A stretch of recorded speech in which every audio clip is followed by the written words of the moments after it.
Kango, c'est Betty, Otaka, le Bolsonaro, pour vous informer. Losako, Django, Bandouguye, tout, Losako, Nabino, Bote Nabeno, Bote, bonjour à tout le monde.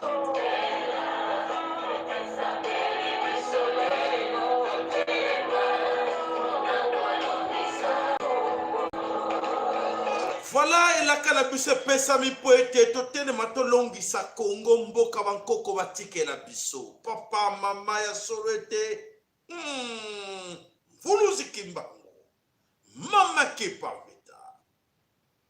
Oyo, nzambe atinda na mabele ya bankoko na yo. Oyo, nzambe atinda, nzambe za moko. Atinda batu wana mibale na mabele bankoko na bino toko memo boy na toko tanga na yo kombo wana ato boy ke to tanga toko tanga kombo wana vulusi kimbangu mama kipa mvita oyo nzamba tinda bokenge na mabele kolo kongo kompe lelo atindi ngai oyo bino saya na lobi yo kenge na bandeko na yo beta mbela oyo kio malamu ko boy ko yo kayo matali yango tondi makape bande l'époque na bango beta kitolo mama kipa mvita simba ki epangola na kanisi lelo ba jena lelo ba mama lelo bazoko leka inaperçu muto moka ebite ke bazoko bundela Congo mais ye l'époque na ye asimba ki epangola lobi Congo royaume Congo fezala etikala liboke moko abundaki banani batraizaki ye kaka bandeko na biso moko babena Congo batraizaki ye Vuluzi kimbango telemaka bundela ki Congo na ba missionnaire banana lobi arrêtez vos histoires là ngana lobi Congo e mabele ya nzambe nzamba tininga pone kolo Congo ondima te c'est ça au baxelo comme souté au changer histoire ya mokilité voilà merci na bino ça qu'on a bino nyoso bande ko mesana ko na biso na kata chaîne na biso TV lolaka ya Vuluzi kimbango po ete tozala ka ba kengeli bango ba leka lelo comme une époque na biso todo sala mosala batie biso to sala o nzamba tinda lobi yo na poni yo lobaka lobelaka bandeko na yo oyoki ngai malamu oyoki ngai to ko regretter atango bana ko basuki na yokaki erreur c'est trop tard pour yokaki. Voilà mes chers amis bandeko bana some ko le Congo lelo tozali le 1er juin 2020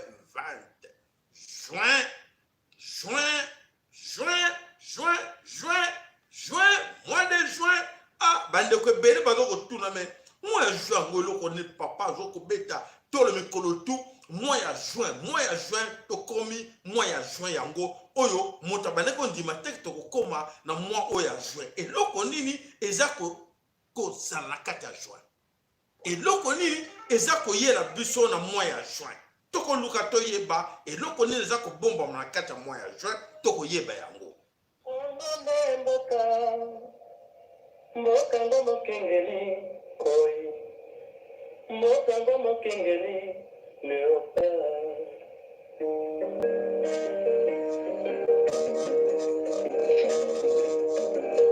mikolo tosengela kina mosana ya mboka tongo ekoki tokongani misalelo tomoni bozoka nyonso tosali est-ce que yo fongami miso na ningaki ndebo yoka eloko walobi to fongoli miso lelo to moni bozoba to salaki est-ce que yo papa ozokanga yo mama est-ce que ofongoli miso tsunami ezali koya la tempête o ezali koya oyebi yango oyebi te et qu'est-ce que tu fais ozosala nini bon moni mobule za koya osali nini olobi nini ah papa ah mama na yosi bino mokolo to sakanaki na mboka ya Congo to tali buzoba nyonso to salaki ngonge koki na kanisi na chenze mwana poboyoba nini to tewa na cheli bino teke no maloba langa inganga mena lobi mokolo ba to sakanaki to binaki to salaki boye to moni buzoba to sali me bele na kati na biso bazana na kati ya buzoba vos likes, merci Nabino. Voilà, Kinshasa, la conscience commence à se mettre debout. Conscience, c'est que tellement dans la chaîne, il y a Congo, Kinshasa. Malheureusement, il y a tellement bango comme moi retard déjà ébélé, bazali à Kokofa. Voilà ma chaîne, ba tellement ba lobby, coronavirus exacté. Na Kinshasa, ba chaîne ba niko tellement ba lui coronavirus exacté. Alors pour nous, ba chaîne ba tellement que coronavirus exacté, effectivement, bazan a raison. Bazan a raison coronavirus exacté. Et pour nani baza côté de Mélango pour moniquer il y a solo bande ba tout rwandais na gouvernement sous prétexte ya coronavirus Covid-19 utile les gens batu baza kokufa ba jeune basili batu baza kokufa na Congo et voilà ba jeune ba teli balobi oui coronavirus exacté mais bozo boma batu na ba poison bozo koso na coronavirus. Alors voilà, vous mettez le bateau le baquet. Exacté, raison, bateau va couvrir, exacté, pour le bateau va couvrir. Pour le bateau, bon, bateau, n'a pas poison, mais, baligo dit ma poison. Tu le vois le poison, exacté na présidence. Ah, donc, tu le vois, il y a bateau. Hein? Tout le monde est wana que, tu le vois, avant l'équipe sa bateau. Comme poison et coronavirus, non, poison, et bon, bateau na présidence, donc, tu le vois, avant liquider bateau. Azo sacrifier bateau na ye, ba cousin na ye, ba neveu na ye, ba master na ye, tout chilombo azo sacrifier bango pour na pouvoir. Pour lui que poison na kata présidence exacte. Coronavirus pe bateau wana to lukato yeba, moko na famille na bango, tout na nanu ye. Banda cousin na yo akufaki na coronavirus, na famille na bino komele bateau bazu coronavirus. Botu na chilombo, botu na ba ndeko, oyo bazo ko croire na buzoba. Que oui, coronavirus exacte, poison et bomi bateau wanate. Donc c'est-à-dire que les allez coronavirus monte bomi bango oui. Mais na ba famille bateau wana ba kufi. Combien ba kufi na ba famille na bango o balandi bande ko na bango o bazake contaminé. Tchelo. Voilà le kuta. Attention bande ko tsoka alerte bino avant to kota na mosida actualité na biso. Attention, attention. La saison sèche oyo boye bakakene langa. La grippe saisonnière, oyo e frappa kanelanga, ezalaka, elongwate, ezali, bokeba, bezo étiquette ya coronavirus te na grippe saisonnière, oyo elanga, bokeba, na levela bino yango ya quelques mois passés, na répété encore, bokeba, bokeba, oyo ke mois fièvre na yo, eza grippe saisonnière, donc komeka kokende hôpital te, komeka kokende te, joaka kaobiba solution ma grand-mère, obeti yango obeti vunga na yo esili bokolo belanga te lobi ono papa sala wono lobaki te bulinga na répéter encore attention grippe wana toyeba yango banda tozala tobota manango ezalaka ntango elanga malili yaka ba fièvre ezalaka ngo ba benga kango la grippe saisonnière. Alors grippe wana ya malili wana ekopesa ngo ba grippe mo malili. Attention ko confondre ngo te sinon te ozala victime. Oyoki nga malamu sinode bande koke. Kokenite, méfiez-vous de tous ces médecins. Pardon. Méfiez-vous de tous ces médecins. Méfiez-vous na union ça va proposer bino par ce gouvernement des escrocs. Pour ce ok, ba bomio. Yemsa bande kona benga ba téléphone, bolinga ochama to mangongi, boko benga bangote etalio, okolera lobi, ah non kona nga cousin machin akeye pona ne po ozangaki ko yebisa ye avant. Bon rappeler bango ba confondre grippe to banako bela bana karate na obazo kosa bino coronavirus. Merci. Covid-19 attaque l'inikin. Covid-19 est côté la kata inikin. Donc coronavirus est côté baniko liya ba professeur. Et si bato na présidence. Et baniko liya ba jeune. Et zali ko si ba professeur. Ya solo toko moneke bandeko bazako loba butu na moyi bandeko mususu bazaleko yeba te nzela nini toza kokende poete bato baloki na biso baloki ya Congo batelemi miso na sima wana balobi oui to profiter na sima nango to liquider ba profiter po ba liquider ba nani po na ba liquider ba intellectuel congolais sur la liste ya bato yo bakokufa oyo bazako préparer ba liquider bango muke Bandeko, voyez bien, oui, voyez bien, nous allons prendre bino. Voilà, ba professeur à l'université ba comme ko ki ko bon bango lokola ba mapa bango kata bango mike batindeli biso liste awa ya boyo basi bakufi déjà na kata université à Kinshasa déjà depuis le mois de janvier. Déjà combien awa na liste déjà 15 na otoka kilobi bakomi na 16 to tanga bakomo na mbango basi biso awa professeur bongo professeur Diluzinga, professeur Manda Kinzambi, professeur Kalengai Mboya, professeur Kintambu, professeur Kazadi, professeur Lufungu, professeur Nguma, professeur Yinduladio, professeur Mbiri Mben Opin, professeur Mukeni Lapin, professeur Kinsala Wabansi, professeur Mwamba Ngalula, professeur Kinkela Nsambi, professeur Nzandabwana Kalemba. Bakufi 15 déjà, ba professeur Basili Kokufa Nakata Inikin, Bazakolia Bango. Alors, Covid-19 et côté sous Babylone, Nakata Kam Babylone, déjà 14 jeunes. Bakufi liwa moko mystérieux comme bazol batu na Congo liwa moko mystérieux bayokika mo asanji makila c'est parti Covid na poto tsomo na Covid mutawa sanza makila te mais na Kinshasa Covid donc coronavirus batango sanza makila asanji makila Covid-19 attention angele bozo sera nini bosi la bino tout basa batamayele basa ba étudiant basi sa officier supérieur militaire ba généraux ba lieutenant colonel baza kosila sa bango yo zela ka tourna yo pour nous ndima tel matin avant tango pour nous zela moto na tourna yi comme boza ba mouton boza na nzela na kata batwa mouton na tourna yi oui OK tourna yi oui OK bino l'ambiance continuer l'ambiance et bokoyeba to le bino déjà que la libération du Congo est causala atroce. Et cette atrocité, voilà, ma victime Bazali. Baza causala liquidé pour na mato imangongi.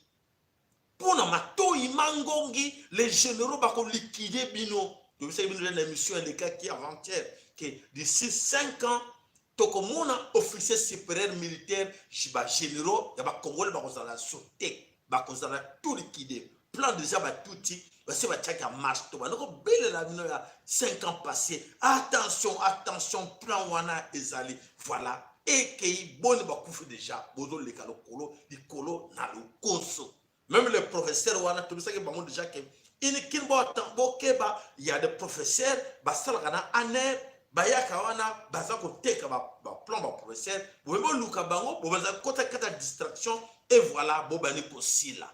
Faut nani faut ngate ngana lobela kibino et le professeur était là moka yoka ki azate bandeko bazana ba professeur balanda kabiso mais moto apesa ke bango nini wana azate eza passé baza kozana liquidé. Voilà le médecin légiste oyo asala ki autopsie ya juge oyo ya procès Vital Kamerhe yepe bamo gomi baleye bandeko eza passé tozo le banani tozo pesa information banani bato pesa information bazo yoka mais bazo pas agirte na koloba nini ngala lobi oya ngai yo agirte eza passé na mawa. Donc hier un conseiller à Chilombo akufaki oyo na kombo ya Esembe Mputu autaki Canada akufaki professeur ya université musuka kazo tange kombo na Florent Mukeni akufaki. Aujourd'hui, encore des morts, des professeurs. Tout le temps, des bino, des professeurs, des koufi. Donc, nous allons koufa kindi lelo. Et voilà, les jeunes, les akossi là. Nous sommes là, toujours cette information pour être et la moussa motra la moukaye baké. Oh, mais comment va pour ceux qui même épidémie côté na mboka. Même pandémie, bazo luka solution mais comment va se protéger? Ba tomboka, ba luka lelo, ba américain ba lobi non. Organisation mondiale de la santé c'est fini. Ba tomboki. Pour nani parce que mon que maladie wana bango ba fallait pas contrôler. Mais tant bazo boma ba to na ba poison. Quand ces gens-là assassinent avec des poisons, mon liste combien de gens et les autres bazomona ngo ezala ngo normal. Moto akotelema atomboka ezate. Bato bakotelema batomboka baluka ba criminel wana ba sase wana na l'État na batu nyonso na ba population qui dit ba pasi mawa le peuple mouton boko sila sir oyo na kati ya ligne ya abattoir. Ils ont passé Yasoro parce que les Tutsis massacrent les Congolais. Bah Tutsis bah y a une stratégie à poison, bah ils massacrent les Congolais au petit feu. Malembe, Bazakolia bino combien? Ebele chaque jour Bazakolia au moins 150 personnes. Na plan na bango ba Tutsi, oyo ba tient na plan que il faut empoisonner plus ou moins donc plus ou moins 150 personnes par jour. Donc, ceux qui le battent 150, baza groupe Mobimba. Bozo kamakamzoleka. Donc, bazali équipe Mobimba, balobi ke yo motra moto, yo il faut 10, yo 15, yo 5, yo boy. Donc, c'est dire que ba koti ba bimi, ba koti na cité, ba koti na bar, ba koti na terrasse. Bakoti na kati na l'église bakoti wana balie na sotangela bino balie tout oyo za intéressé bango na ba marché mususu bazo pango sabato na nzoto tcha ba pango na nzoto botutani baboke liwe batile wana nzoto nyonso wana biso moko tozala contrôle tout yeba to luka to bisa bino déjà ba parcelle bango za kuna bo luka bo yeba oyo elongo nini elongo muto oyo elongo na biso te bokanga ye boko tension boko kanga bango opération to yebi ndako opération to yebi bango boko mona makambo yoko sila ba musu bazo zela tour na ye kake koka le ko yeba le da tout na kina muto wana le da mona ki pona dénoncer kité mawana yo pote o dénoncer kité voilà au côté na ça va appeler mawami voilà ils sont là plan na bango tous les officiers supérieurs tous les intellectuels tous les intelligents bateaux nyonso ba étudiants banani tout ça il faut les liquider et puis ba comme bateau surtout comme sur à réussir étudiant à réussir professeur à réussir soldat même maman na marché bande comme ça na marché a tchétché bango poison pour na bango objectif na bango koboma au moins 150 le minimum 150 Congolais par jour et souvenez-vous encore dans le bas et le komoko dans le bas que à l'époque moto wana nani oyo moto ba bengi na kombo ya Rube nani Kagame alobela ki na conférence ba ngolobi to ko sala opération ya bouchon moko avec bouchon oyo ya bière choki to bani ko longola ka verre nani tono mobimbo ya mai to boaka toko aussi ça tono mobimba kana bouchon oyo et voilà donc plan na bango batie na kata Kinshasa 150 par jour bozo kufa bozo yebate bozo kokende bandeko ngana lobaki nandiki donc toza komona makambo za ko na Kinshasa bandeko toza ko senga na bino vigilance tant ezali mabe na kata Kinshasa pour le moment makambo koleka na Kinshasa na mois ya juin oyo moyen kolobela bino ezate moyen ko prévenir bino ezate mais to senga na bino bokimate moto akimate mais moto za na angeli moto akimate moto za na angeli ba yeba pe que nous sommes bien préparés bona na malamu nzambe alobina lobela bino moto akimate na lobelo koyo ya quelques mois passés na zongi yango moto akimate po esika kokima ezate bolandaka bien bandeko batata bo musuba nazoka bazoba chabudio bazoko loba non bo sala provision bo non il y a pas fait de provision pour Congolais ko sala provision mbongo azongwa awo chango na nini akobomba ngwa ozana frigo ozana courant o sala provision ezate mais moto la moto ayeba na mutuna ye que il faut abonder la mboka que chacun de vous doit s'organiser dans chaque parcelle. Ayeba que la parcelle la biso to bongisaka déjà oya biso. Ceux qui moto tout a joué comme agent de renseignement, moto nyonso a joué comme militaire que ayebi que na quartier yo biso surtout na quartier moto comme militaire. Il faut se défendre. To yeba ennemi à côté wapi. ko bomba na te na ndako bandeko s'il vous plaît bo banga lokito munduki te bo banga lokito masasi te bo bomba mana ndako te po ekozwa na ndako bokinga papa mama benga ndeko loba to koti na moi yango na prometaki bino ya 2 jours passés na lobaki juin et nous voici na moi yango ya juin na kanisi mingi été à bino donc les derniers coups de sifflet oya combat spirituel na physique eza kobanda na Congo bokingai sifflet oyo ya combat spirituel na physique ezokota na Congo nzamba alobi na alerte bino moto akimate moto abomba na toko kima wapi confinement pe yango ba teli bino avion eza toko kene wapi donc tous obligés au telema obunda to lobeleki bino ke olinga te okobunda olinga te okotelema nous voici là olinga te ozana kata bitumba alors toi mibali tozabasi telema loba ke ngana kokufa kokola nini te na kokufa avec bonheur il faut na bunda nano alors ekozala malamu pour na kosabino ke la tempête les chaos la tempête o ezako souffler ezako sangana na tsunami ekozala somo opesi mbwa boy ça s'annonce très mal na kati ya mabele ko le Congo je suis déjà mokili ezako bouger le monde bouge alors wana yaki na cadre ko sabino ke biso nyonso to telema pona nini na ba to telema toutes les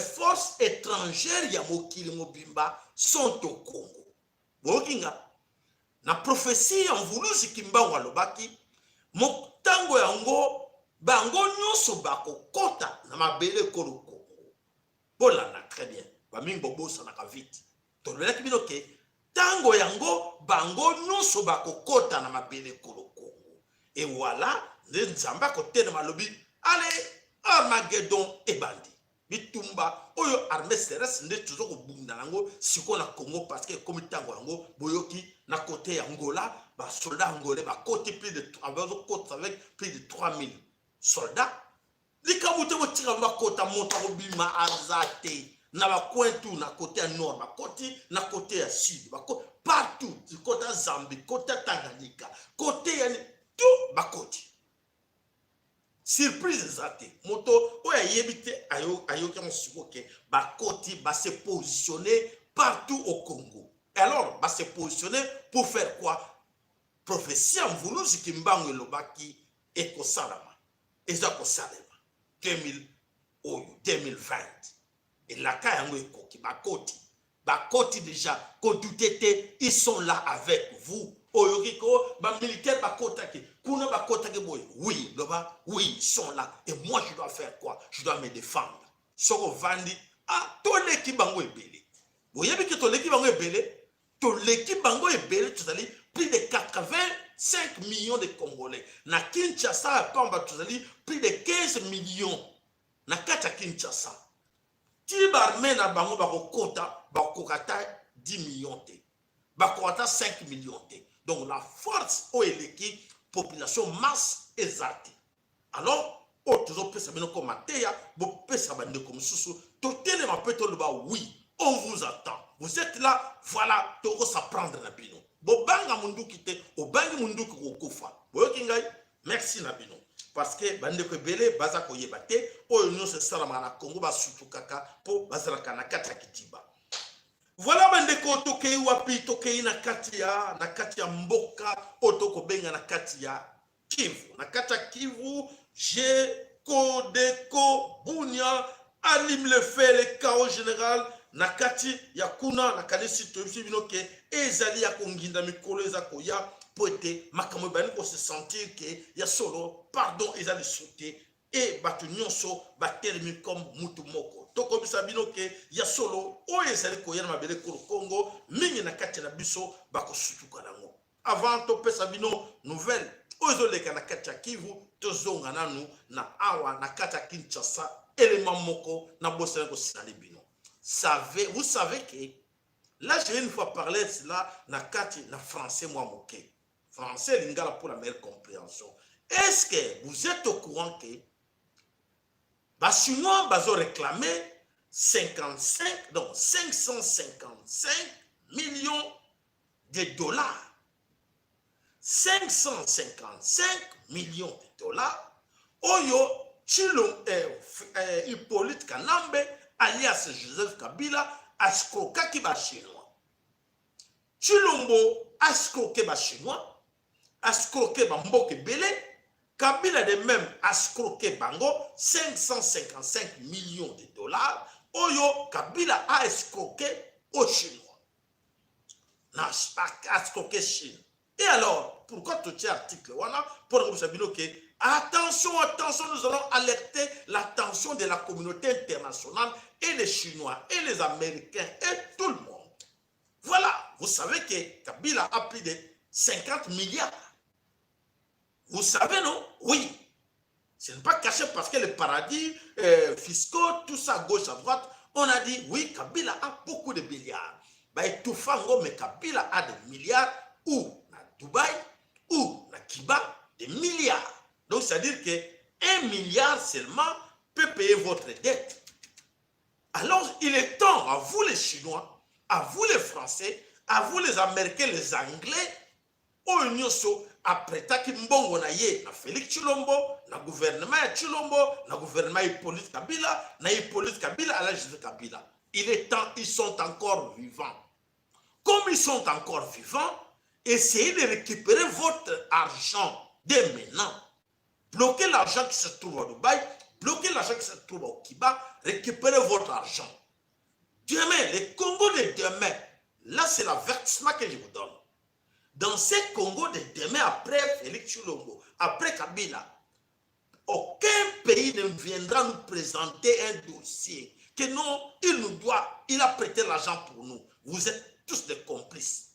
On sait qu'aujourd'hui, vous êtes tous des complices. Vous avez escroqué, massacré l'économie du Congo ensemble. Mais aujourd'hui, vos histoires-là de 555 millions de dollars, arrangez cela avec Hippolyte. Maintenant, il est encore présent, il n'est pas encore mort. Il est temps, je pense que vous êtes déjà avertis. Donc, c'est-à-dire que nous attirons l'attention de tout le monde. Il est temps de chercher déjà votre argent auprès de Félix Tshilombo. Il a volé, il a mis ça à gauche, à droite. Mais demain, ne venez pas nous dire que oui, votre président sortant, c'est lui qui nous doit. Personne ne va accepter cela. Kimbango me dit, je vous dis cela. Kimbango lobina lobela bino yango. Que mutu moko a présenté son papier d'un contrat. Il n'y aura pas de contrat parce que ces gens-là sont illégaux. Illégaux tous dans le Congo. Donc, c'est-à-dire que vous êtes déjà alertés de maintenant. Merci pour vous, pour la meilleure compréhension parce que nous savons que ces gens-là sont des farceurs. Nous sommes qui sait que Félix lui doit, le gouvernement congolais lui doit, le gouvernement de Kabila, le gouvernement de Félix. Il est temps de coincer ces gens-là et de récupérer votre argent. Merci. Merci pour la meilleure compréhension. Voilà. Alors, bandeko balansome ko le Congo, ne soyons pas stupides. Totala nanu nini ezali ko le kanmabele ko le Congo bo biso moko to yebi ke le danger est là, mais mingi na kati na biso baza ko yebate. Li solo moko eye ko betela biso awa ifali to lebela bino les dossiers de Mukuna, autre ko lebela bino po ete ba précipiter information ngo po yayi de mort encore ezolanda dossier Mukuna. Mukuna il est en prison. Kabila a demandé à un pasteur de ACK. Kabila a téléphoné, pasteur Moka Seka, que j'ai besoin de vous. Pasteur Seka Lobi, non, il a des relations avec Félix Tshilombo. Abengi Tshilombo, Babengi Ngaye pas ya président, il y a président sortant selon lui. Alors, je dois aller. Qu'est-ce que tu me conseilles? Ah oui, non, il faut aller, il n'y a pas de problème, aller le voir. S'il a besoin de toi, vas-y.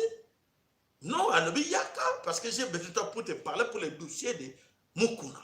Alors les gardes demandent à Félix Tshilombo, donne-moi des gardes comme ça, parce que moi je n'ai pas de gardes. Félix dit, ok, ça va, je vais appeler quelqu'un, il va t'accompagner. Félix appelle un général. Les généraux en question, ils ne m'ont pas donné les noms. On cherche à vous donner les noms, mais je préfère vous dire déjà maintenant. Alors, Félix Alobi a désigné général Moko, n'a quelques soldats Alobi accompagné les chez Hippolyte Kanambe. Ils arrivent là-bas, vous savez, na Katakingakati, il y a plusieurs barrages. Ils entrent là-bas, comme dans le barrage à Bosso, et comme dans le barrage à Souka, quand si ne peut pas Hippolyte Alobi, je dois recevoir que les pasteurs, les policiers ou le général n'entrent pas chez moi, qu'il reste là. Alors, le pasteur en question entre chez Kabila seul. Et comme Kabila a dit, écoutez, c'est de l'argent. Essayez de voir avec ton ami qui est là. Arrangez-vous, qu'il prend l'argent et a retiré ma plainte, a retiré. Alors le pasteur regarde dans le but, oh, c'est pour qui? Oh, c'est pour le pasteur Mukuna. Et arrangez-vous avec lui. Alors le gars dit, en tout cas, connaissant le monsieur, il est trop têtu. Je préfère, monsieur le président, avec tout le respect que je vous dois, je préfère aller tout d'abord lui parler et venir chercher l'argent. Il dit, non, prends l'argent, tu vas avec et tu lui dis que non, président a donné cet argent, on efface les tableaux. Le gars dit, président, je m'excuse, moi, en matière d'argent, je ne peux pas toucher l'argent parce que ce n'est pas à moi, alors je ne peux pas prendre ces risques-là. Les gars, Félix Kabila a dit, ok, ça va, vas-y, va le voir comme ça, on va voir ça après, allez-y. Les gars sortent, et va là, la barrière à Souka, à côté d'un général, c'est bon, c'est bon. Ok, vous arrangez très bien votre concertation, ok, oui, tu s'arranges bien. Le général propose au pasteur, il dit, monsieur le pasteur, n'entre pas dans ta voiture, toi tu prends ma voiture, moi je prends ta voiture, d'accord? Le pasteur dit, ok, d'accord, entre dans ma voiture avec mon chauffeur et moi je prends ta voiture avec ton chauffeur, on y va. Bazune c'est là, babimi, babaniko kende. Quand vous changez, je m'excuse, na katikati là, où on a l'équipe garde tout, et comme les 4 va changer ma voiture. Pasteur a une voiture en général, à côté de la voiture en général, général a eu Oyanani. Comme les 4 là, la voiture, Oyo, ya pasteur, Oyo, général a zagi na kati, beta ou massage na mapine. Papa, voiture est télémi, beti, général Massasi. Bandeko, nakanisi, oye ba yebi makambo eleka ki kuna na nzeda kinga kati, ba pesa biso komo général wana. Tozo yeba te général ango komo nani. Alors, ba beti général Massasi, général Akoufi na place ya pasteur Oyo, il fallait akende kopesa sango epaya mukuna. Voilà, ndenge nini Kabila azako buma ba Congolais. Aussi ça va Congolais. Donc, général Moko Akoufi Mikolo yo, yel ba bomi na nzela ya Kingakati et pas ya Kabila a bomi na place à pasteur. Elle va boma pasteur accueilli général Mutakoufi na place na ye. Voilà bandeko oyo eleki na kati ya Kingakati. Alors, bandeko wana somme ko Congo tango na biso zako ke na molai tokei na lombango poto na tango mingi te tokei na kati ya Sud Kivu. Nakata Sud Kivu pour votre information, 8 casques bleus ba tombé. Boyoki ba komi na ba journaux na bango ya Ubwenge que 3 blessés, 3 casques bleus blessés. Je vous confirme nakati ya mboka Mikenge, nakati ya Sud Kivu na mboka Mikenge, 8 casques bleus tombés dans l'affrontement entre l'armée nationale et les Ngomino. Ngomino et l'armée nationale du peuple va s'enfronter et notre armée, l'armée nationale du peuple Congo va lobby avec toute la détermination va lobby l'air va monaki MONUSCO à côté na bango va beti bango masasi donc 8 casques bleus tués sur place na kati ya front pour nanini pour ba casque bleu wana ba bengo accompagner bangomino.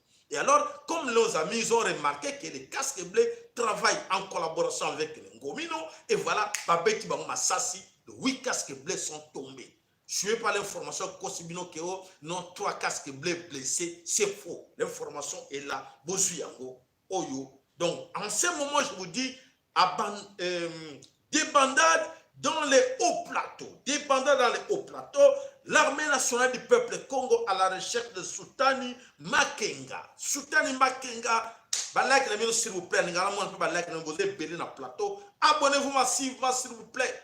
Abonnez, cliquez seulement s'abonner et cliquez la cloche pour vous alerter. To se pela pe ba like na bino pour bozo so information auto pesa bino ba like même to se pela pe que bozo na biso attentivement like s'il vous plaît.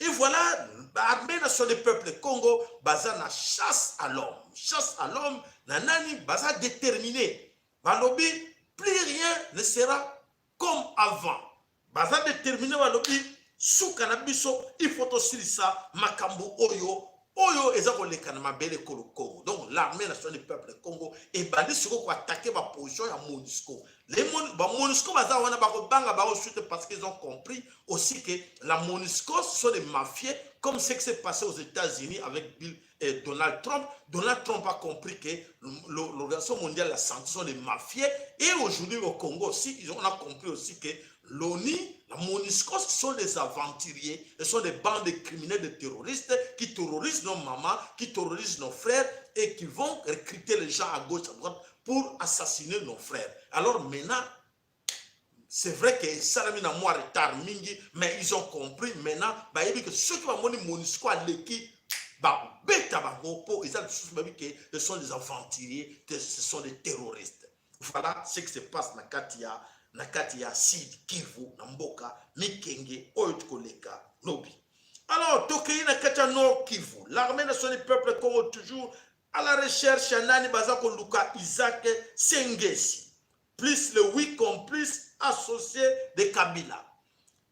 Qui sont ces gens-là? Qui est cet homme-là tout d'abord na kombo ya Isaac Sengesi? Isaac Sengesi azalaki na Angleterre abane ko recruter ba jeune na kati Angleterre ba congolais abane ko kosa bango to ko libérer Congo nzoka te azali infiltré na kati na milieu ba congolais na kati Angleterre. Souvenez-vous encore ba période moko ba congolais bele ba yoka eloko na keno ba bane ko recruter muto recruter ba congolais pour ba kene na Congo ba kene obunda na est nzoka te azaki infiltré na mbongo ba tuti. Voilà cet homme en question akenda na kati ya front akenda kuna na kati ya Nord Kivu.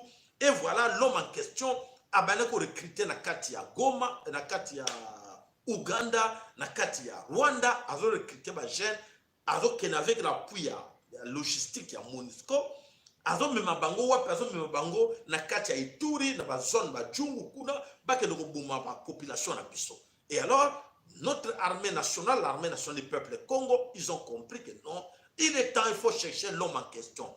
Voilà, avis de recherche ndeko koyeba esika moto wana zali na kombo Isaac Sengesi na ces 8 complices oyo engagés. Mes chers amis qui sont na kati ya région wana, nous vous alertons déjà que bolukela biso moto wana so boyebi esika moto wana zali boyebi ye, n'oubliez pas de nous communiquer, de nous donner avec précision village nini, secteur nini moto wana na kombo Isaac et ses complices bazali. Numéro de téléphone yango wana, n'oubliez pas de nous donner avec précision lié oyo bomoni Sengesi Isaac ou le groupe de ces gens-là oyo bazo ya sous étiquette ya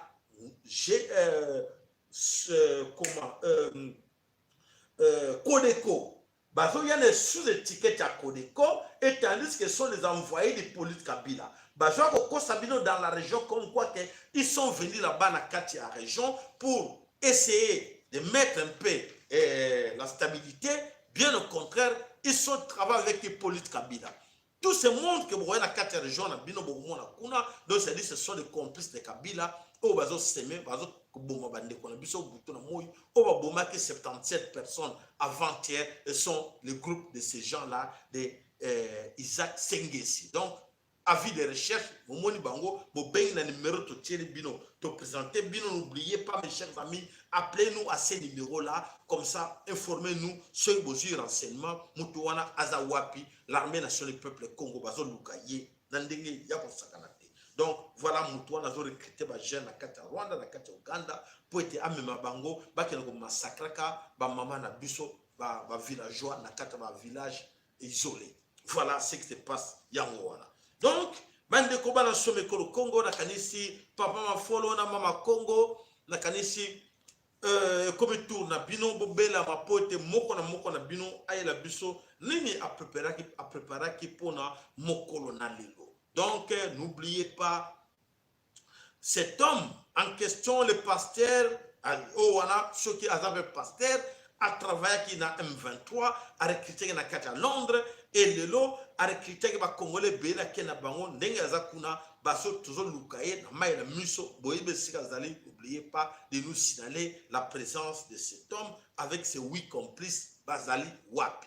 Donc numéro de téléphone Togotier la bine encore, n'oubliez pas de nous appeler au cas où vous savez où se trouve cet homme-là, Isaac Sengesi. Appelez-nous à ces 2 numéros-là, s'il vous plaît.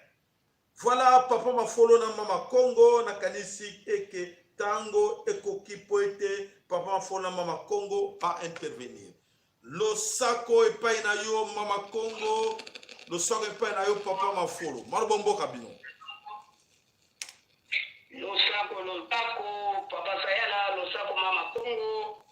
Losako bandeko nyonso bazolanda biso ba mama Congo bena Congo na pesi en tout cas losako ya mingi na bandeko na biso ya ANPK Armée Nationale ya Peuple Congo na musala malamu bazokosala bayebisa tokomi na ngonga oyo baloba muntu kotina re topesa nanu nkembo na nzambe Congo nzambe ya bakoko na biso atun topesa matondo mingi na mvulusi timbango mama kimba bita na bakoko nyonso bazokongela biso parce que tokomi na ngunga oyo tosilana na bango tokolia bango lokola mbinzo ya solo papa Sayela nazana ya mingi te nazana quelques points seulement ya kureleve nyonso ezo tourner na tour kaka ya makambo tozoloba ya bitumba eza na kati ya mboka ya liboso na kubanda makambo yo babomi oyo bandeko na biso tobomi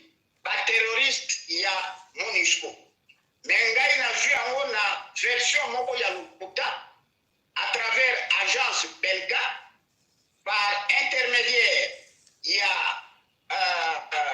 bato oyo baboyi ya baterroriste ya MONUSCO aza moto na bango c'est un congolais apesaki message wana na agence France Presse Kombo naye Dieudonné Kasereka.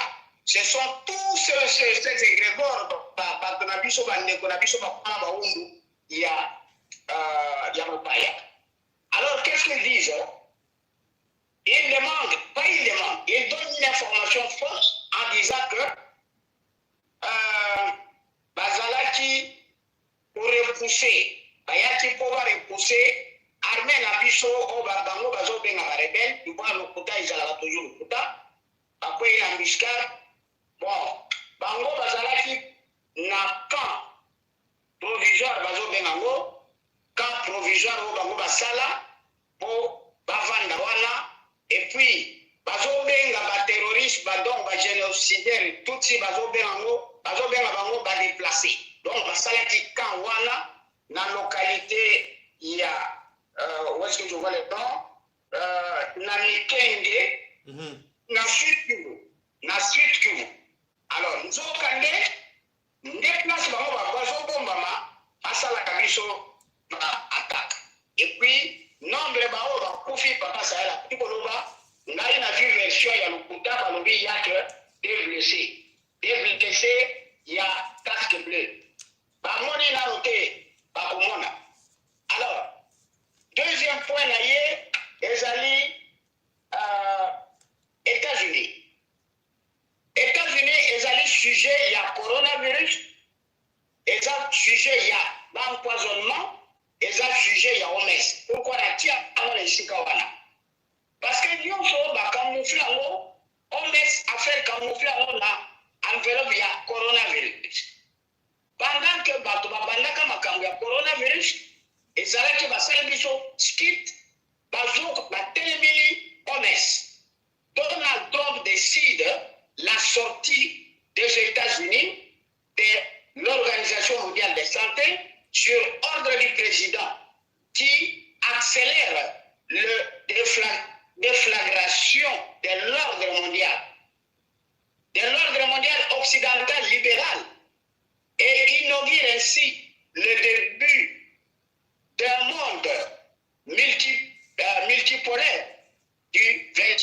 siècle. C'est-à-dire, les Nations Unies contre l'Afrique, qui contrôlent, c'est-à-dire les Nations Unies qui ont contrôlé l'Afrique par des globalistes depuis cette entrée-là de Kofi Annan. Alors, période là-bas, il y a contrôle, il y a Afrique et Syrie. Oyo Evimi, la Monoko, il y a Donald Trump. Alors, vu que les globalistes, puissance, contrôle là-bas sur le pillage, il y a Afrique et Syrie. Et puis, il y a pas lobby, ONU, OMS, a fourni la mousse parce que les États-Unis étaient le plus grand donateur, puisque à 800 millions à chaque fois, et puis à Boï. Alors, quand on a corollaire, pendant que les États-Unis a Boï, OMS, na Congo, Chilombo, na Mouyembe, Bayami et Lokowana, c'est-à-dire va profiter de ciment, le coronavirus, nous avons ezali poison et côté. Poison et côté, empoisonnement et côté pendant ce temps confinement, ezali pour Chilombo, après de fréquenter ma boîte de nuit dans Gombe. Donc, va via Pignon, Sokuna, na Gombe, ezali Makamunaï. Donc, bazoli en bon, on a assassinat par empoisonnement, Mouyembe, na Chilombo. Parce que le coronavirus a jusqu'à preuve du contraire, ezali en voté. Alors, donc on a Mouyembe, et pas une toujours gagné, donc on a Mouyembe, il y a Chilombo, combien de millions va passer par l'autre parcours. Donc on a là-bas. Alors, maintenant, on capille pour confirmer justement quand il y a poison. Alors, oui, la radio au Capi confirme par le cas des assassinats par empoisonnement na Congo. Donc, ils ont écouté, ils ont makamoude, Yasolo, Chilombo, Ayebi que tout ce qui est papa Sahel à lobby, parce qu'ils sont complexés. Ces crapauds de Tutsi, ces crapauds des étrangers. Bango to vandisa bango to leisa bango to pesa bango nyoto to tangisa bango bayo koma ba vie complexe il y a supériorité na biso ba lobateur c'est eux qui sont les plus intelligents que nous. Au moins les ridicules na bango ya mane landi kamere kina moloko. Je souhaite que le juge qu'on vient de nommer Willy comment il s'appelle Willy Wenga a éprouvé la prison à vie, plutôt au Lingabas, pas condamné à mort. C'est-à-dire tout pendre, parce qu'aucune nation, aucun pays est tel la mission. Autrement, américain. Pour les Américains, la population est telle par la Mobimba. Toutes les rues des États-Unis sont inondées, non pas seulement par les Noirs, mais pourquoi? Parce qu'un policier blanc a commis un simple citoyen noir. Alors, États-Unis, télémi, la nyonto, partout, juste pour manifester ramol contre le gouvernement et contre tous ces policiers. Pour cela, nous avons ils sont bandés pour na kati ya mboka. Pourquoi vous êtes Mindele, vous êtes Libanais, Pakistanais, Chinois, Belges, Allemands, Sambo. Ozotika bango pona nini toyoki nano te posowana moko bakangi même na mbiscade batombi yango bamosusu bazosala yango bino bozobanga mais na kofélicité éveil na bajeune babandi kolanda mais faites des choses grandioses toyoka kaka ke bokangi poso moko ezali ya libanais ya belge ya français ya allemand ya sango botombi parce que bitumba oyo ezali motu kotina ve Motukutina avec toujours que les tina suka, bakoyebisa biso tina nini, batika mikili na bango, baya kobundisa biso to kufa. Alors, Église catholique Tolobi a mis la biso parce que la vie est une et unique et universelle. Mais va créer ma condition de vie comme un passe. Ça c'est l'Église catholique. Ça là, pasteur na bango. Ils ont créé des conditions pour que vie oyo Zambia, Kabila biso Omengo, et comme il a un problème par rapport à la condition de la. Alors, tout tel va pas les logoana, tout bien à la bango, tout ça la bitumba, et donc il n'y a plus rien à attendre. Il faut s'attaquer au lieu d'attendre. il faut anticiper les attaques. Il faut aller plus loin. Pour terminer, le nouveau juge qu'on vient de nommer, on a procès, il y a des terroristes, vous avez des terroristes, parce que tout ce qui est aux États-Unis, il y a un moteur au Cameroun, Jamal, il y a une prison, il y a Guantanamo. Autrement, il y a exécuté. Il n'avait même plus à attendre. Mais toujours, il y a juge, comme on est petit Congo, vite, c'est-à-dire Vitumba. Il ne mange pas, il ne parle pas beaucoup, il parle seulement ce qui sort de sa bouche dans la justice. Il y a une condamnation à mort. Et puis il va tomber. Je pense que le peu que j'avais à ajouter, notre papa Sahel a ché à Bobeli, maman comme on fait à Rondoba, la Kobaxaminité. Alors, dans je pense maman comme on lobby, information, et ce n'est pas pour rien, moi j'ai à Tilongo, à Timina, Belgique, parce que Tilongo a précipité, a eu que Zoyele Mabé. Voilà la plus grande raison. Il y a moi qui ai ouvert la Belgique à Saint-Antoine. Et ça, voilà. Bon, on a perçu ma maman Congo, na Congo ya Molosi qui m'a qui va vite. Ingeta. Mato de papa ma follow ya solo Ingeta. Mama Congo, malabombo kayo. Papa Sahela, Mama micro. Mato. Na basango tomemeli bino na boko alido naza sur biso nyonso tomonaki image oyo ezotambola lelo na bareseau na biso ezalaki oyo tozomona crocodile moko ngando azo nage na kati ya etan moko e azalaki na monoko na ye na likolo ya motu. Alors, selon la nouvelle ekomelaki biso balobi ke ezali etan oyo ezalaka kuna na kingakati bisika oyo Kabila abwakaka Kanambe abwakaka bakongolais oyo baenlevaka oyo batelemelaka ye, donc baenlevaka bango mingi, badisparition mingi bakendaka nzoka kosuka kuna na kati ya monoko ya crocodile. Bon, bana Congo biso nyonso tozomona tokufi mingi.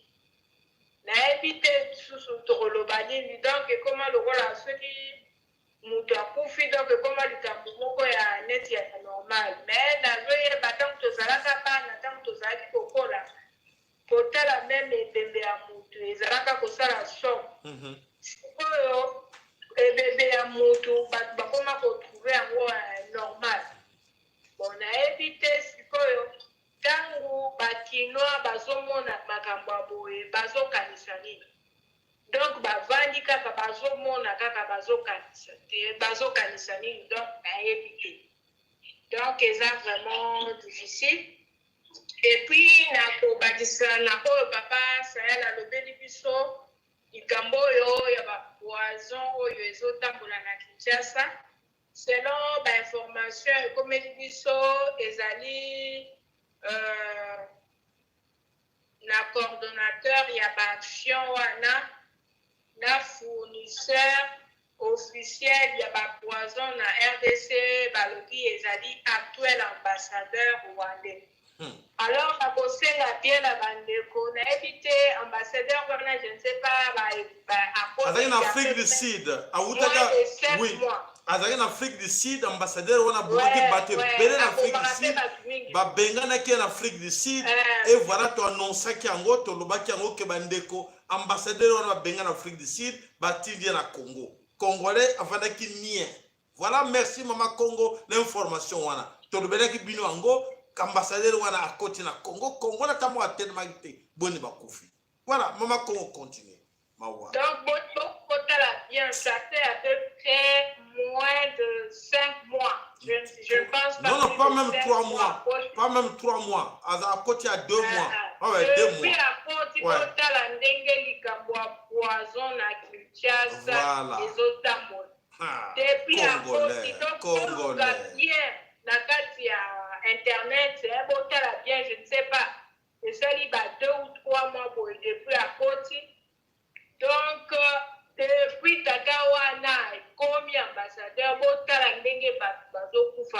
Oui, tolobaki yango. Otala ndenge bajeune bazokufa. Ah non, Congolais. Bayebisinga surtout bajeune oyo mingi balingaka kofréquente bahirondele. Ezala na bajeune mosusu bakendaka kaka koluka basi oyo bahirondele bazokufa lokola banzinzi.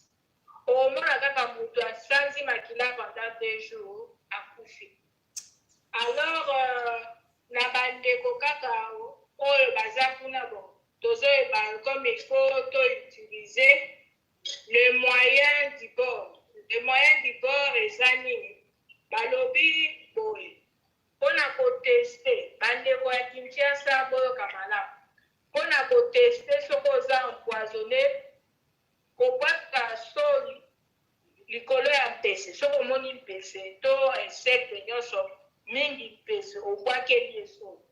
Soki omoni mpese wana akufi to kobwaka soli likolo ya kasa, okomona kasa wana ekufi mbala moko. Toyebi ndenge kasa Eziki quoi. Eziki. Eziki. Alors, comprendre que vous êtes empoisonné. Alors, ce qu'il faut faire pour extraire poison dans nzoto, komela vers moko ya mafuta mbila. Bino la Kinshasa bozano na mafuta mbila kitoko eza lokola oya biso ate basakisa yango na mafuta frais. Komela vers moko ya mafuta mbila. Soko omeli vers na yo ya mafuta mbila, okomona mbala moko obandi kosanza to obandi kosala badiare. C'est-à-dire poison ezobima na nzoto. Alors, soki omoni ke ntango omeli mafuta mbila esali efete, obakisi mai ya moto makasi, obakisi mai ya moto likolo, ekonyangisa mafuta wana oyo ekangamaki na likumwa, okosala badiare, okosala. Après kosanza na kosala badiare, sikoyo il faut kosukola makila. Mpona kosukola makila, il faut 2 gousses d'ail, ozwi na 4 citrons, ozwi na miel, mafuta nzongo. Osangisi yango omeli, okomona kaka biloko wana omeli yango wana nde ekosukola yo makila, okomona okokoma malamu. Alors, bandeko, vraiment, il faut kosala vraiment angele, donc kozala vraiment na kokeba. Poison oyo babwaki na Kinshasa ezokipe te, parce que bazomona coronavirus eza obele na bango, parce que soki barate moment oyo ya coronavirus ekozala lisusu na moyen moko te ya koboma bato en masse, surtout que bazomona que peuple congolais azofungola misu, donc eza ya kobanga, bazobanga. Alors il faut basilisa biso na ndenge ya bapoison. Na ntango moko na matoi na ngai nayoki ya communiqué esalamaki na chaîne oyo ezalaka chaîne Okapi, bazoloba makambo bapoison ndenge ezotambola na Kinshasa. Alors bandeko, vraiment kozala vraiment na bokebi, yebaki poison wana epesamaka na bafaçon nyonso. Donc profite kaka yo poursuivre likambo oyo ya corona oyo koboya kopesaka bato bote, koboya koembrase bato, donc kosala attention na bapoignée ya bandako, bapanini ya voiture. Donc kosala vraiment très attention, kozala na angele mingi, parce que bato wana seul but na bango eza koexterminer.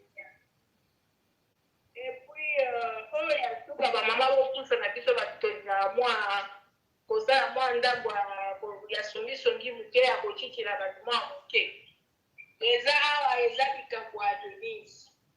Il paraîtrait que Denise a décidé à divorcer na Chilombo. A divorcer na Chilombo pour la nini? Parce que depuis Chilombo a commis président, il paraîtrait que Chilombo basi misat, ma copine misat déjà, basi baboti. Alors que biso doyebi kaka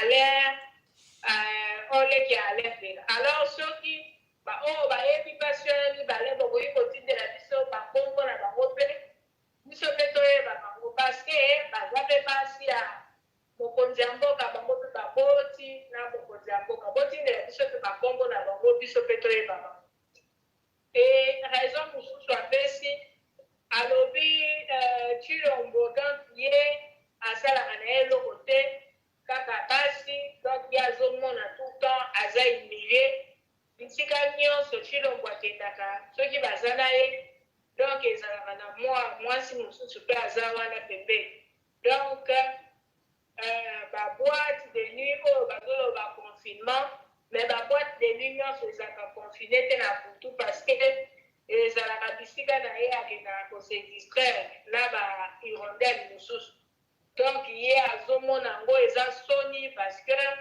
asupporte mingi elle a beaucoup supporté Chilombo et elle a beaucoup aidé que Chilombo akoma na place wana mais makambo ezoleka na ye azosepela nango te azovivre kaka mpona bana na ye yango wana ye amipendi na ye alingi koentame procédure ya divorce et puis azomona situation ndenge ezokende na mboka ndenge bato bazokufa suka nango ekozala mpenza malamu te yango aye amipendi na ye deja donc makambo eza ya koyinda tozotala kaka ndenge situation yango ekokende mais vraiment message na biso ezali mingi kolandisa na alerte poison et puis vraiment kozala très attention misu na biso ezala polele vraiment botala kaka baoccupant bafungoli bafront ebele et puis bafront wana bafungoli yango au même moment donc ça veut dire que na molili il y a quelque chose qui se prépare na molili il y a quelque chose qui se prépare yango tozosenga ke mwana nyonso ya mboka ifo akafungola miso mwana nyonso ya mboka ifo akoma informateur omoni likambo moko ya suspect oluki moyen kokomisa sango na bato ya malamu oyo ya diaspora oyo mpenza basalaka banouvelle ya kitoko kopesa sango donc kosonaka baalerte oyo toza kosone mikolo nyonso ezofaire rétrécir te baplan na bango même soki bazofungola bafront mais baalerte tozopesa ezozongisa bango si alors tocontinue ingeta matondo. Voilà maman Congo ya solo to continue ya solo tokei wapi tokei tozongera bino muke na dossier ya ONI MONUSCO en faillite. ONI MONUSCO ba personnel ya MONUSCO ba fonctionnaire ya MONUSCO bazali wana sans contrat. Bazali wana contrat esili baza suna contrat te moye ba renouveler ba contrat na bango ezate baza kolela bango nyonso. Et alors, qu'est-ce qui se passe de l'autre côté? Na front, information, monsieur Koueli Bisso, Emmanuel Macron alingi a intervenir. Alingi intervenir, alingi ascha ba soldats français pour les envoyer au front na Kolo Congo. Et alors, appelle le lancement, est-ce que c'est possible si j'envoie mes soldats? Lui, monsieur le président, envoyez quitter soldats au Congo. Ah, et alors, demain, comment tu vas justifier la mort des Français au Congo? Comment tu vas justifier cela que les Français sont morts au Congo? Donc voilà la mafia. Oyo et Emmanuel Macron, Mayele Sili. Donc c'est-à-dire que Mayele et Sili Bango. L'ONI, Mayele et Sili. MONUSCO, ayebite patka déjà qu'on avait vu Bango que Oezo le kawa, n'essayez pas. Alors, bah comme wana, bah se préparer. Ndengenini, comment ils vont fuir? Donc c'est dire que c'est grave la situation oyo eza koleka wana eza guerre moko nan ba monate to lobela ki bango souvenez-vous encore que tolobaki n'oubliez pas Vietnam oyo na Congo la kanisi toko pesa mateya ebere to pesa kabatelo yo kate. Bon voilà. Bande kotoke wapi tokei échec sur échec otoko belela ke batona Mayele Sili Bango bakoti na ubwenge na mensonge Mayele Sili Bango bomoni balakisaki biso ba maquette maquette o batongaki o bazo banenge bakosala mboka ngoni bakosala minembwe maquette banen ba créer maquette wana ba tuti ubwenge. 2 basali radio Minembwe. Radio Minembwe diffusée des États-Unis d'Amérique. Quelqu'un a créé le logo, allez à saler émission à lobby radio Minembwe. Ubwenge. Ne je peux pas cela, c'est du mensonge. Alors maintenant, qu'est-ce qu'il faut? Créer sous événement, sous boyoki ba musu batanga article. Voilà, on va communiquer ba Rwandais, le Rwanda vient de signer un nouveau accord militaire avec les Américains. Faux. Ubwenge ne suivez pas biloko wana tout bazo créer ezali ubwenge mensonge si mensonge. Voilà o wana to poto sinale binoke voilà comment baton bazo lalaté avec baso bon monike ndeko na biso abengi awa allo maman. Oui allô papa Jaco. Oui le sako 2 minutes na yo papa tokei. Oui le sako papa Jaco 2 minutes na ngai na la kushiri yango. Ngai na pesi bandeko nyonso bana na nzela oyo bazali kolala biso na ngonga oyo balosako papa Jaco makambo ya minene ya na monana koloba likambo oyo mama awuti koloba na koloba na mama akeba kuteka monene wana mwana mwasi wana azali koprepare bakumu mosusu na kwanza papa Jaco azali kuta Belgique oyebi yango bien Denis Akero azalaka jamais ndako moko na Félix Tshilombo. Avant même makambo esalema. Donc na kwa sababu mama anake makambo tote koza ba information mosusu ezali kapakata na makambo. Wana mwasi wana toni na lukuta. Azali irondel oyo Kagame atinda kepeni na Félix. Et Félix il est conscient. Bazalaka jamais ça fait longtemps. Bazalaka lisusu mwasi na mobali na Félix. Faut bloquer par l'information wana.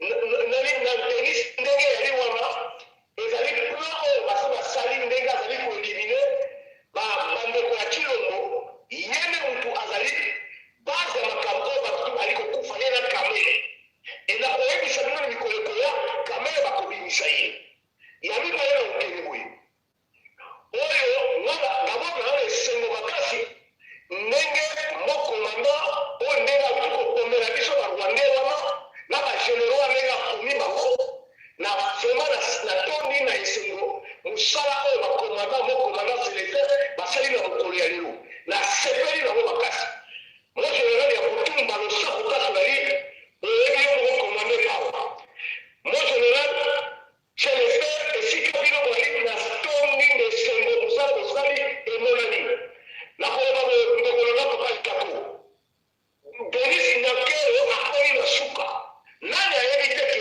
Félix nani Akero bazali sula libala te bino mobali na Belgique oyebi mobali ya Akero oyo alaki ndako moko donc moi je pense que tokoza la bandaïste maman likameri wana c'est vrai oyo lobi ebeli ya solo mais loko mona obakisa na mutuna na parena na intervention na yo Akero ayaki kosala mosala oyo ali kosala bazalaka jamais mwasi na mobali ya Félix eza nango kaka formalité Félix ye moko ayebi yango basi mibale wana ali na bango basi ne banakata ozala eza nango choc nouveau te toza na bainformation tout mais problème nde yali awa Félix akomi nde na suka tozali kozwa mboka wana papa Jaco bakongole bapanga te bino bokontinue na mobilisation générale na éveil patriotique oyo toza nango besoin ya wana kala mingi te kine ezotombi baoyo bazokontinue koreve bakontinue koreve baoyo bazokontinue kosoutenir Tshilombo mitali bango me bayeba bango ke bango tu bakozala bakufa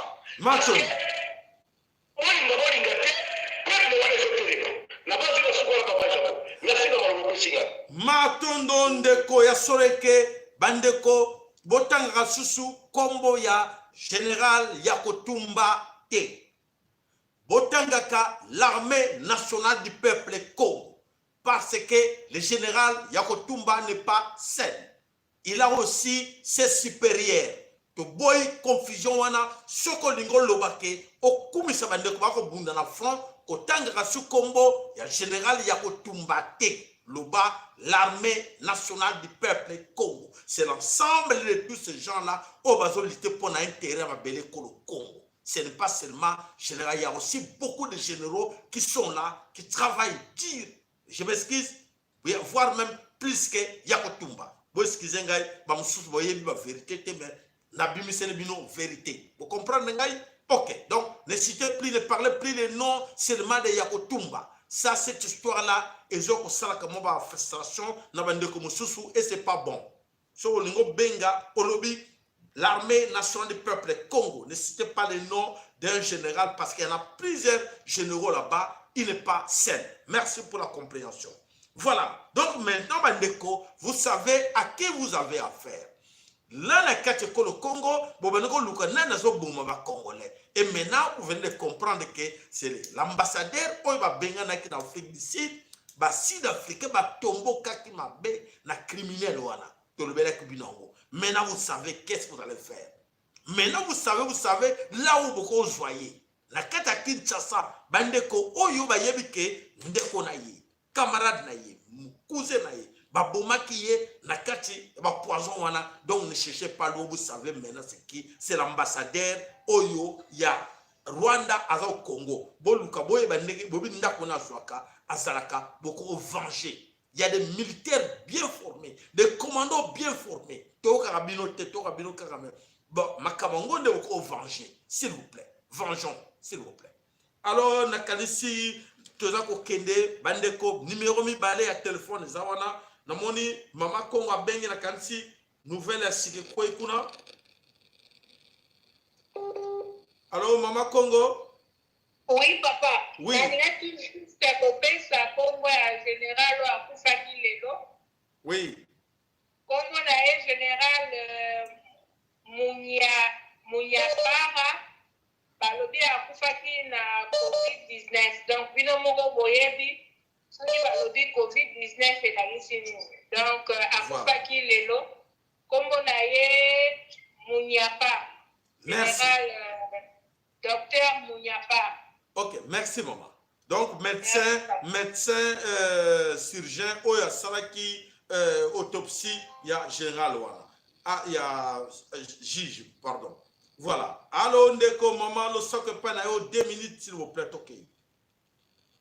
Oui, le sako papa sayala. Like na bino, s'abonnez-vous massivement, like na bino, et ça la kabiso plaisir. Merci pour vos likes. Maman Tokei.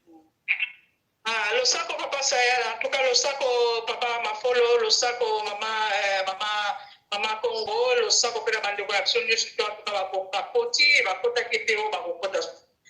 Papa la bengi o kaka en tout cas pour la linga peta en tout cas mbela ya ko la msa suspendre ko la biso. Par rapport à baliwa tozoko mona mingi surtout beaucoup plus na kata Kinshasa ngala comment en tout cas baliwa bande ko langa il faut baye c'est vraiment en tout cas anormal bande ko botote ma vraiment en tout cas parce que baliwa ezali baliwa moko ezali anormal baliwa wala nyo surtout sur otali bien il commence vraiment en tout cas à éliminer peut-être nyo surtout très important pour la Congo la sur la carte tout ça va officier, tout ça va juge, tout ça va professeur. Vraiment, en tout cas, les gars, la bête quand on la bande de corruption qui ça, la bande de corruption beaucoup plus à ça, il y a ça qui va qui va. Pour tellement ma bande de corruption, il faut tellement tout ça quelque chose, pour réagir, pour ça quelque chose. Vous comprenez les tests que va qui n'a besoin yoka baliwana ni sikola besoin yoka bien besoin yoka te. Pour tellement puis je m'adresse encore beaucoup plus na base de bande de la biso la papa la biso ko bazo ko mais besoin ça il faut qu'on la muka quand même pour tellement besoin c'est la kaka mobile tango akoya na pokwa ye la pokwa avec deuxième troisième fois Allah ya bali ko sanga bali ko présenter ba signe ya poison et puis et kaka ko suika non il faut qu'on moi je l'appelle à bailler quand même ba mayer ya bon et puis mayer quand même bon maman elle pose la rappel il quand même na libanda faut ba déjà que voilà ma collègue na bango déjà c'est ma collègue donc comme ikolo baliwa mingi en tout cas baliwa ya poison ma collègue na la so mingi ti ba il faut pas tout la mise il faut tout le cadeau tu as mayer nzambe pour appeler ça quand même pour tout ça les na mibala la so tout ça vraiment tout et qui peut le capé moyen dans le sens que pour nous ba parce qu'on a ba biloko ba boko pour la poison pour tout lenga mibala tout lenga la para tout ça il se peut donc bunda combat la sans et puis par la capter bana quartier pe pour tout cas pour télé ma bande ko ngai e ba shi bande ko na biso ba shi bande ko na biso o ba professeur le officier ba so la plupart ba la carte ba quartier la bino est ce que bino mo so ka information na papa bande ko ngai ba la bande ko ngai ba la ba ya mikolo est ce que vraiment beaucoup ko ça ba sinziria ba e ba quartier la bino ko tela ba kaka ko tela ba kaka de ba nani comment dirais-je ba bande ko na biso makaya o est très important à mituya ba so ko kufa ba so ko ba cause la lobby ba tete ya mboka poto sikola mboka ba so kufa na quartier bozo tela ka bozo tela bo yepi boleli e bebe to e silika ka bongo bande ko ma to telema mboka ça ya biso ko jusque quand terotika en tout cas ba bande wala ba saka la biso tisiko et jusque quand vraiment en tout cas jusque quand et bozo to zalo ba passer ba so ko la siko ba bébé zango pe bakanda bakangi siko to ko c'est la ka ba passer oui c'est vrai Maintenant, maman, aussi déjà 2 minutes de plus. Merci. Maintenant, maman, bandeko ya solete, ezo sala pasi, bandeko ya zako kufa. To belela ki to lobi, moto moko a kozale parniete. Na tango to robaki na ba mission na biso to bango ba tout le temps. Botika na bato tenter. Bako bomba bako. Le bako kota na ba action, moto moko kozale parnia zala kite. Na kanti mingi ba mona geto sala ba blague. Boza kuna na 8000 km te. Boza kuna 8000 km boya awate. Voilà. Moni eloko ba sala bino. Banani baza kufa. Banani baza kodela. Combien de familles jusque là au baléri? Combien de familles? Et ce n'est pas encore fini. Ceux qui vont télémiter et banité. Au qualité de que quoi ça bomi na présidence ba changer ba continuer na inikin ba changer na inikin ba continuer na kati ya ba na kati ba soldat ba longo ba soldat ba za ko changer ba stratégie. L'ambassadeur est là. C'est lui a zone ba grand poison wana ezo kota na Rwandais. To bisaki bino avion wana ekoyela bino et l'autre côté. Combien de fois les Congolais ne t'osez pas dire tout le monde. On vous a dit que avion wana est source malheur na bino et Rwandais et bolinga ta avion qui te na Congo. Bana mama, combien beaucoup filles, combien beaucoup filles, les coloca avion wana yaka wana, combien ba bomi. Na ba sodo bazana ba kan wana tout autour. Bozo mo na avion le kita, et je vais bomaka bino ozana munduki, wana masese ko bet avion wana, bozo ko osala le côté. Ba sala bino boni. Bande ko ngai bana mama. Ba sala bino ndenge nini? Parce que bozo wana muso, makamano ko biso tale biso te etali yote, ekotala yo. Ekotala yo papa, okolela. Ekotala yo pokolela. Tango yango yo, moko na bino atelema à se défendre. Pour ceux qui veulent défendre le Congo, vous ne comprenez rien. À se défendre. Donc, boya malwana po oyebite yumuliko kwa lobby na malwana oyo bazo sala oyo ambassadeur wana sala. Donc, luka moyeke yo okanga ambassadeur wana. Luka moyepe yo o attaquer ambassadeur wana. Comme ça, botumba même maison d'ailleurs ambassade ya Rwanda cause na Congo te. Na ba pays au penze ya bato ma yele. Ambassade ya Rwanda cause na Congo te. Bana mama, likamunini ataba lokabino ataba ndake no bachabino soka mfutuma. Est-ce que ça logique pena ambassade ya Rwanda ezala na Congo? Tolo bana tozo. Poto lobikelo to kipe chilombo te to kipe Kabila te me biso moko ba Congolais. Parce que bato baza en danger za biso. Bato bazo les abiso. Bato bazo les ba jeune surtout ba jeune. Est-ce que ambassade ya Congo enseigne moi de cause ambassade ya Congo ou maison besoin que wana ambassade ya Rwanda cause na Congo ceux qui va payer muso batama il ne pas tumba ya kokala nde ba tumba ko kozala te ba que ba bomba ko quelque part et ko mona na te fondation Bill Gates ko muzala te fondation Bill Clinton ko kozala te non franchement bande quoi to comme la bat to comme bat to longo banyama s'il vous plaît voilà bande ko bana somme ko Congo ya moto belelaka mikolo nyoso pe lisungi na bino pe et c'est la biso plaisir o azala quelque chose à quoi aider chaîne na biso n'oubliez pas numéro na biso ya IBAN yango wana o ko salaka moi geste ya muke pote osunga chaîne na biso e ko sala pe malamu numéro de téléphone za wana ko benga pote o biso oyo okoki ko sunga mwana muke oyo ko sunga biso pote ya solo to meka ko futa pe courant to meka ko futa pe oyo ba pareil eux ils allaient kozika butu na moi matondo na oyo nyonso a pensé na yango matondo pona bino voilà bandeko bana somekolo Congo. Mes chers amis, totelema tala nyankero aye awa okomona ba congolais na ba congolais pe camarade pa nyankero ye wana bakompe na sima nyankero mama présidente boyebi ke irondel wana auto bomba bandeko na bino ebele na kati ya Congo irondel azali awa na kanso ezali ba peuple mususu na kanti bako moni même na balabala ou ba villa o ya sombi na mbongo ya Congo abomi bandeko na biso na nzala babomi bandeko na biso na nzala et voilà arabe c'est bien peuple ngo azali bazoba te tala to sakana na bango tozo na to komokola bato s'il vous plaît. Voilà bandeko bana somekolo Congo. Merci mingi na onyo sur la biso na émission na biso lelo ba like na bino c'est biso plaisir to bo santé ko s'abonner, demandez à vos amis, vos frères de s'abonner sur l'unique chaîne sur YouTube Oyo et puis ça a vraie information. Yango wana chaîne ya Mvuluzi Kimbangu. Mvuluzi Kimbangu chaîne na yango chaîne ya Nzambe alobi to banga muta mokilité to bella kapoto sauver milimo ya bandeko na biso. Matondo Ingeta Ibobo. Allez à mercredi. Bye.